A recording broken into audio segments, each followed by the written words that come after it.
receba calorosamente este momento, onde a inspiração divina pode florescer em seu dia, trazendo paz e clareza.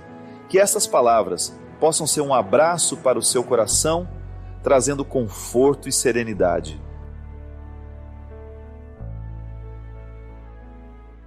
É tão significativo o que é surdo voltar a ouvir. A surdez é para aquele que tem. Aliás, eu ouvi outro dia uma pessoa dizendo que a surdez ainda é pior que a cegueira. Porque a cegueira me afasta do mundo, a surdez me afasta das pessoas.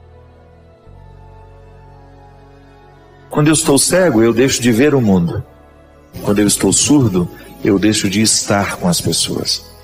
Isso deve provocar uma solidão muito grande, né? Então, ser curado da surdez é ser devolvido às pessoas. Mas a gente poderia pensar, mas eu não tenho essa surdez física, eu não tenho necessidade de ser curado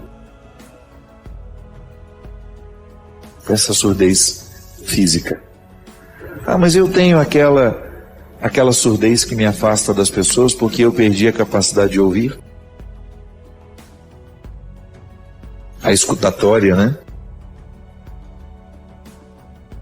E é interessante porque quando eu não sei ouvir,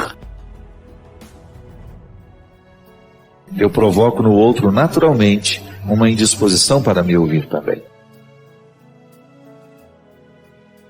Quando Jesus devolve ao homem essa capacidade de ouvir, Ele está devolvendo ele às pessoas.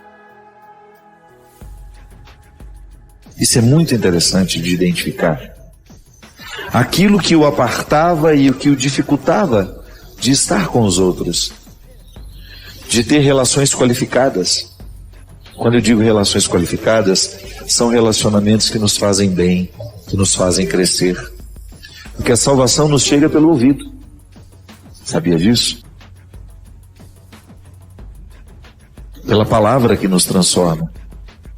Rubem Alves dizia isso, que ele via tantas propagandas de cursos de oratória para ensinar as pessoas a falarem, curso para ensinar a falar, para falar em público, para ter uma boa retórica, para saber argumentar, mas ele desconhecia um curso de escutatória, que era justamente nos ensinar a ouvir. Quando a gente perde a capacidade de ouvir o outro, quando a gente perde a disposição de ouvir o outro, nós comprometemos muito os nossos relacionamentos. Boa parte dos conflitos que a gente enfrenta em casa é porque a gente desaprendeu de ouvir. E quando eu digo ouvir, minha gente, é criar a ambiência, a disposição para que aquilo que precisa ser dito seja dito. Porque às vezes a gente até diz, mas do jeito errado. Dizemos aos gritos o que deveria ser dito com paciência, com tranquilidade, com serenidade. E por isso não resolvemos as questões. E sabe, minha gente, a palavra é que transforma a nossa vida. Deus criou o mundo por meio da palavra e Ele continua transformando o mundo por meio da palavra. E nós que acreditamos em Jesus, somos recriados e transformados a partir da sua palavra. Ele fez isso na vida de muitos. E Deus nos salva através das palavras das pessoas bem intencionadas que nos amam. Mas se a gente não escuta essas pessoas, como é que eu vou usufruir do benefício salvífico que me chega pela palavra do outro? Eu sempre penso isso. Quando eu dou um testemunho daquilo que Deus fez na minha vida, eu ofereço um caminho para que o outro também caminhe e faça uma experiência semelhante. Nunca é a mesma. A experiência nunca é a mesma. Porque o Deus que acontece em mim, o que Deus faz em mim, Ele vai fazer a partir do que eu sou. Quando Deus acontece em você, Ele vai acontecer a partir do que você é. Então as nossas experiências serão diferentes porque nós somos diferentes. Embora Deus seja o mesmo. É que eu tenho necessidades diferentes. E Deus vai agir de acordo com as minhas necessidades. Por que eu sinto o desejo de ser melhor quando tomo um contato com a palavra de Deus? Porque aqui eu já tenho a força do Espírito agindo em mim. Sobretudo no Evangelho, quando nós proclamamos na missa, é a presença real de Jesus. É a presença real. Ainda outro dia, durante um retiro que eu pregava, eu refletia sobre a seriedade disso. Deus nos chegando por meio da presença real de seu Filho, através da palavra.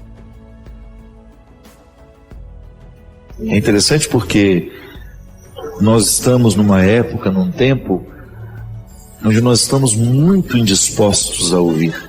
Queremos falar. Falamos muito. Às vezes ouvimos pouco. E porque ouvimos pouco, perdemos a oportunidade de encaminhar soluções, ou até mesmo de corrigir algumas arestas entre nós. Estou surdo. Não estou sendo capaz de perceber a voz que me orienta.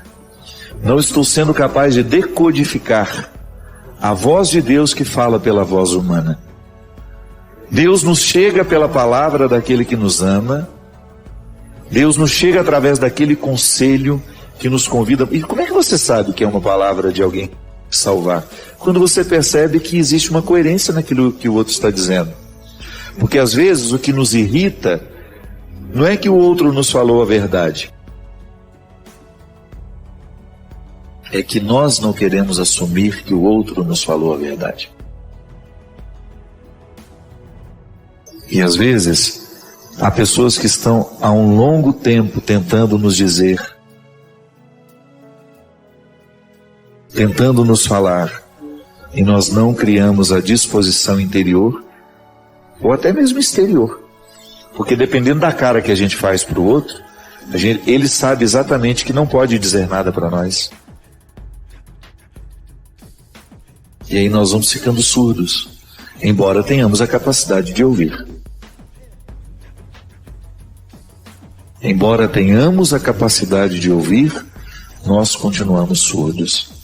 Ou então é aquela surdez que o outro nos diz a verdade, o outro diz tudo que nós precisamos ouvir para melhorar, para mudar de vida, e nós interpretamos aquilo como uma afronta, como um desaforo. Não está sabendo ouvir. Isso acontece dentro da nossa casa também. Às vezes nós filhos criamos uma antipatia pelo que o pai está dizendo, pelo que a mãe está dizendo, pelo que o irmão diz. Então a gente fica com essa surdez.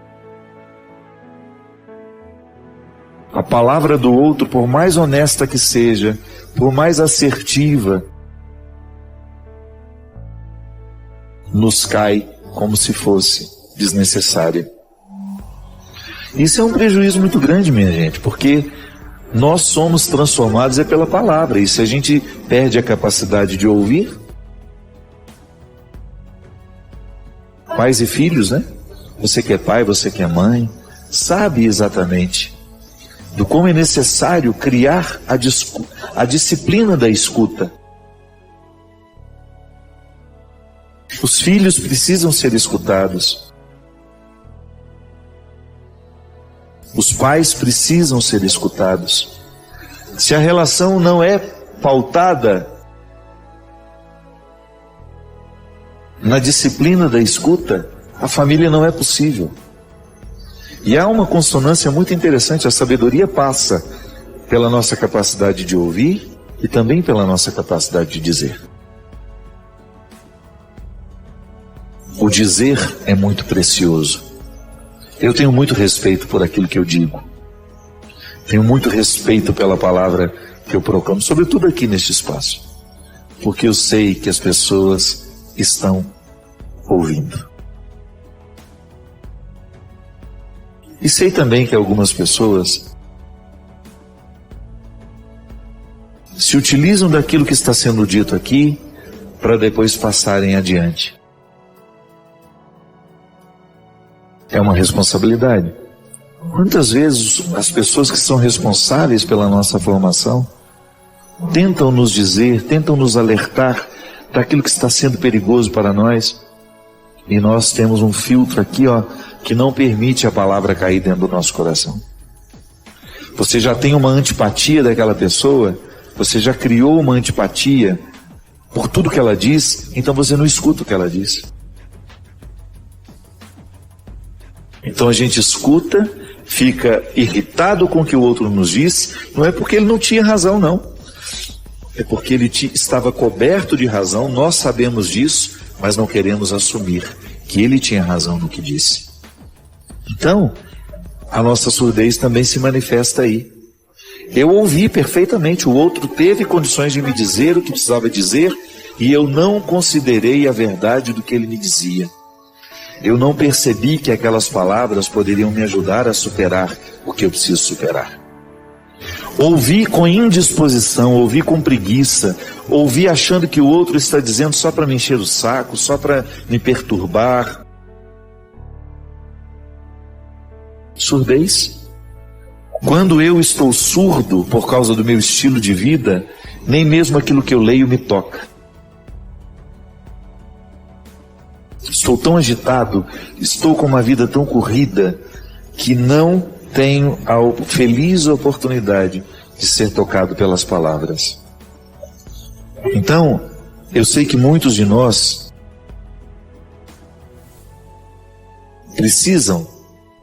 muitos precisam viver a cura, a dinâmica da cura, da surdez e da fala. Deus precisa curar-nos, arrancar-nos todos os impedimentos que foram colocados pela vida, pelo nosso temperamento, pelo nosso jeito de ser, que nos dificulta ouvir o que precisamos ouvir, e depois destravar a nossa língua para que a gente diga o que verdadeiramente precisamos dizer. Foi o que Jesus curou nesse homem. Curou nele primeiro a surdez, depois despertou a língua para que voltasse a dizer. Isso também é significativo. Ao ser curado da minha surdez, eu reassumo a possibilidade de dizer o que de fato precisa ser dito. Escutar a vida, escutar os fatos, para que eu tenha condições de tomar uma decisão mais acertada. Porque errar, a gente erra também nas decisões. Quando você aduba, para que todo aquele potencial que há na semente se desenvolva e aquela semente possa tornar-se a árvore que potencialmente existe ali dentro. A mesma coisa é a liberdade. Poder dizer, hoje livre sou, é você assumir que você está num processo de libertação da própria liberdade. Porque só quem se possui se oferece. Só o livre, de fato, mas pode é um exercício, experimentar isso. Essa liberdade talvez seja o que mais me encanta na vida, porque às vezes eu me vejo prisioneira de sentimentos tão infantis. Ciúme, comparação. Cada vez mais, o movimento da vida me levando a compreender a partir da minha experiência e da experiência de vejo quem vivendo ao meu lado, que a verdadeira experiência de Deus, ela nos posiciona num contexto de maturidade, que nos livra de todos os pesos e as amarras que o infantilismo nos coloca. E às vezes a gente não entende que das realidades baixas, digamos, da nossa vida, das paixões da alma, elas precisam ser dominadas de cima para baixo e não de baixo para cima. Então, são exercícios mesmo, é um exercício espiritual, o levantar a ponte do castelo interior e ok, vamos conhecer quais são esses fulanos que me habitam, né? Que muitas vezes o nosso amor, ao invés de proteger, ele desprotege, porque ele infantiliza. Ele é muitas vezes marcado por faltar realidade, né, no amor. É igual a pessoa que está apaixonada, né? Ela não consegue ver a realidade. Uma mente apaixonada, uma mente que está muito envolvida com uma outra pessoa que acabou de chegar, é um perigo. É um perigo tomar decisões erradas. A paixão cega. Gosto sempre dessa diferenciação, né? A paixão é a antessala do amor. A gente só pode dizer que ama depois de ter apagado todos os fogos incendiários da paixão, porque eles são perigosos. E se dá o direito de não gostar, Fábio. A gente tem o direito de não gostar. Gostar é uma coisa, amar é outra. Eu posso me simpatizar com você profundamente. E a gente tem uma conexão deliciosa. Mas eu não sou obrigada a te amar, porque eu não escolhi te amar. Amar é uma escolha. E às vezes no nosso dia a dia a gente não sabe essa diferença e nem se dá o direito de não gostar de alguém. Assim, se o fulano tá lá quase morrendo e precisa da minha ajuda, eu vou lá, eu sou cristã, eu sirvo ao Cristo. Mas eu não preciso comer pipoca pro cinema com a pessoa. Claro, você tem um limite que você pode estabelecer, né? Para com carinho. O amor comporta o respeito, é isso que você está dizendo. Isso. Eu não vou te prejudicar, eu não vou te boicotar, mas por outro lado eu também não tenho a obrigação de conviver, de estabelecer esse vínculo diário, de trocar o telefone, né? E às vezes as pessoas confundem muito, elas são muito... É uma imaturidade mesmo na compreensão do cristianismo. Nossa, quantas vezes já sofri por essas imaturidades, já fui imatura tanto, oh meu Deus, tanto, que hoje já me é mais fácil compreender quando alguém é imaturo comigo. Às vezes eu encontro pessoas absolutamente à margem da experiência cristã, ainda pautada nas obrigações, sufocadas pelas obrigações que por acaso existem dentro do cristianismo. Né? E às vezes eu encontro algumas pessoas tão livres, mas tão livres, que já encontraram, me parece que o que há de mais profundo do cristianismo. Você falou dessas etapas que a gente precisa mergulhar para chegar ao que há de mais indomável em nós. E o cristianismo é um movimento justamente que passa por essa conquista do que é indomável, para depois você viver a liberdade de ser quem você é. Disciplina é a palavra de hoje. Nós estamos cada vez mais mergulhados num contexto que nos desobriga da disciplina, e isso é muito triste. É muito triste quando nós identificamos que os nossos filhos estão ficando estranhos, eles estão ficando estranhos a qualquer tipo de sacrifício. Porque a vida tem de ser assim, a vida nós temos que facilitar. Tudo bem, as facilidades de hoje, elas são muito boas, mas elas não podem retirar de nós a oportunidade de vivermos a ascese e a disciplina que faz com que todo homem, toda mulher encontre esse equilíbrio, esse amadurecimento. Como o mundo de hoje nos estimula para fora o tempo todo, como vida interior tem sido difícil, né? Nos dias de hoje. É um trabalho custoso. Meu terapeuta sempre dizia, a gente acha que a vida interior vem de graça, vem no pacote da vida, né? Eu nasci, então eu já tenho tudo internamente instalado, né? É como se eu tivesse vários programas para rodar, mas eu preciso entender como é que eles funcionam. E realmente, deixar de falar ou estar distante das pessoas ainda não é estar só, ainda não é estar silencioso por dentro. Às vezes a gente acha que nós não temos domínio sobre o pensamento. Sim, a gente tem domínio sobre o pensamento. O pensamento precisa ser educado em alto nível. A gente precisa elevar o nível do pensamento com bom conteúdo. Ai, minha cabeça anda cheia de besteira. Se para a vida intelectual você precisa educar o pensamento através da concentração, a vida espiritual não é diferente, né? É que às vezes a gente reza pedindo a Deus, tira isso da minha cabeça. E aí Nosso Senhor às vezes nos proporciona um filme bom, um livro bom, uma música boa para educar e canalizar o pensamento, e a gente fica brigando numa ignorância interior de como se lida com isso. E na verdade a gente precisa viver aquela realidade de superior domina inferior, né? Então eu tenho lá meus instintos, minhas emoções, meus sentimentos que já são mais conscientes, meus pensamentos, minhas vontades, que são as decisões baseadas no meu pensamento, e aí vem o espírito. Ou posso até colocar aqui vontade e pensamento. Não há ninguém, nem nada que possa escravizar uma mentalidade de alguém que realmente quer ser livre. É igual naquele filme, Um Sonho de Liberdade, quando aquele homem passou tantos dias na solitária, preso ali. Quando ele saiu de lá, perguntaram, como é que você suportou ficar lá? Ele falou, foi tranquilo, eu ouvi música o tempo todo. Aí o outro disse, mas como? Lá nem música existe? Elas estão todas na minha cabeça. É aqui. É na cabeça que a gente é libertado. É por isso que é aqui que Deus acontece. Quando Deus entra na minha mentalidade, quando Deus modifica o meu jeito de olhar para mim, o meu jeito de olhar para o mundo, Ele vai modificar naturalmente o meu jeito de olhar para aqueles que estão ao meu lado. Ele vai modificar o jeito como eu olho para as minhas restrições, para as minhas perdas. E aí, outro destino não há a ser buscado, a ser conquistado, a ser experimentado. Às vezes nós ficamos muito medrosos, nós temos muito receio de dizer para o outro que o outro está sendo excessivo. Às vezes nós temos, e na hora que você vai fazer isso, você faz do jeito errado.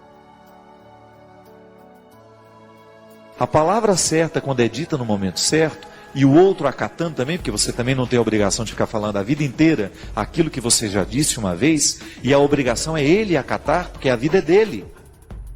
A partir do momento que você identifica que no seu território você quer estabelecer esse limite, é direito seu, e o outro tem que acatar sim. E a partir do momento que a gente lida com um pouco mais de verdade, a gente dá a oportunidade ao crescimento do relacionamento. Às vezes a gente sofre demais porque a gente não sabe ser honestos. E é difícil mesmo. Eu sei que não é fácil você estabelecer os limites do território, não é? Às vezes o outro invade demais. É engraçado, né? A gente que é público, o tempo todo a pessoa tenta invadir meu território. A pessoa dá palpite no meu óculos, gente. Faz com carinho? Pode ser. Eu vou usar o óculos que eu quero. Eu vou usar a roupa que eu quero, não é verdade? Você já ouviu isso? Às vezes a pessoa se sente no direito de passar um e-mail longo para você, dizendo que você não deve usar aquilo. Me desculpe. O outro dá palpite demais na sua vida, você sofre isso. Eu sei que você sofre. Eu não estou falando de uma coisa que é privilégio meu, não. As pessoas têm que entenderem que até na comunicação escrita, no e-mail ou na palavra, na carta, tem limite. Que o outro só pode ultrapassar se você deu a ela esse direito. Existem intimidades que isso é questão de educação,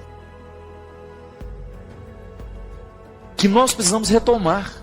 As pessoas estão muito deselegantes, como diz Anna Engelberg. Que deselegância, é verdade. Nós somos deselegantes demais quando nós damos palpite naquilo que a gente não foi chamado. Os relacionamentos, muitas vezes, dentro da nossa casa, entre os amigos, são assim. As pessoas estão invasivas demais. Nós estamos numa época em que a comunicação é fácil. No Twitter você entra, você fala o que você quiser, você dá palpite no que você quiser, você fala com aquela pessoa. Agora cuidado, porque as regras da elegância, do bom senso e da intimidade valem para toda e qualquer forma de comunicação. É interessante que a gente tenha o cuidado de saber o que eu vou dizer para aquela pessoa. Eu tenho direito. Ela me deu liberdade para isso. Será que eu estou sendo coerente com o tanto de intimidade que eu tenho com ela? Será que eu estou agindo a partir do meu lugar? Será que eu tenho compreensão do lugar que eu ocupo na vida dessa pessoa para eu dizer o que eu vou dizer? Você sabe? E às vezes o contrário também acontece.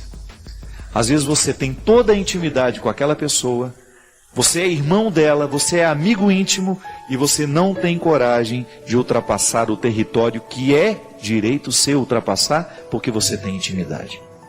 Então, ultimamente, os nossos relacionamentos estão tão pouco qualificados porque nós erramos dos dois lados. Ou a gente erra porque a gente ultrapassa e fala o que não é direito a gente dizer, porque o outro não me pediu opinião e nem tampouco me deu liberdade, não tem amizade comigo, não tem intimidade comigo para me permitir dizer o que diz, ou porque eu tenho a intimidade com ele, mas não me exerço no papel que eu deveria exercer. Eu não sou com ele honesto o suficiente para apontar nele aquilo que a nossa amizade nos dá direito a apontar. Sabe, minha gente, eu fico pensando que cada vez mais nós precisamos ter cuidado. Os nossos relacionamentos precisam ter qualidade. E eu quero ter relacionamentos de qualidade. Eu quero ter amigos que tenham possibilidade de acessar as minhas questões, as mais difíceis, as mais duras, e ter a oportunidade de dizer alguma coisa a respeito disso. Eu quero ser afrontado, sim, por quem me ama. Eu quero, sim, ter a oportunidade de ser desafiado por quem me conhece, por quem tem intimidade comigo. Você também tem o direito de ter isso. Porque quando nós temos um amigo de verdade, para participar da nossa vida, para interferir do jeito certo, meu amigo, a vida ganha outra qualidade. E a experiência da amizade, do comprometimento, é absolutamente saudável para todos nós que queremos ser melhores, que queremos avançar. Eu desejo isso, né? Que nesse tempo de tanta comunicação, de tanta fala, de tanta gente que diz, a gente possa encontrar alguém que nos diz aquilo que a gente realmente precisa ouvir. Tenho medo de, no meio de tantas palavras, a gente falar e não comunicar com ninguém.